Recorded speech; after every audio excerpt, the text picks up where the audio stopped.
एक समय की बात है, दो बकरियां थी, एक काली और एक सफेद। दोनों एक पहाड़ी गांव में रहती थी। गांव के बीचों बीच एक पतली लकड़ी का पुल था जो नदी के ऊपर बना हुआ था। एक दिन दोनों बकरियां अपने अपने रास्ते से आईं और पुल पर एक दूसरे के सामने पहुंच गई। पुल बहुत संकरा था, उस पर से केवल एक ही बकरी एक बार में जा सकती थी। काली बकरी बोली, मैं पहले जाऊंगी, तुम पीछे हटो। सफेद बकरी बोली, नहीं, मैं पहले जाऊंगी, तुम हटो। दोनों जिद करने लगीं और एक दूसरे को रास्ता देने के लिए तैयार नहीं हुईं। धीरे धीरे उनकी बहस बढ़ने लगी। क्रोध में आकर वे एक दूसरे को सींगों से मारने लगी। जैसे ही वे लड़ते लड़ते आगे बढ़ी, उनका संतुलन बिगड़ गया और दोनों नदी में गिर पड़ी।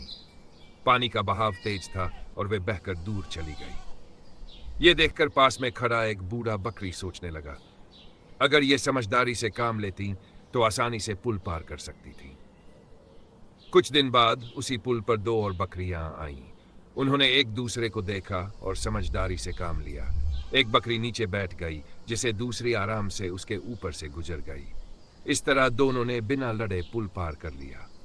शिक्षा: आपसी समझदारी और धैर्य से हम मुश्किल परिस्थितियों को आसानी से सुलझा सकते हैं। लड़ाई झगड़े से कुछ नहीं मिलता, बल्कि नुकसान ही होता है।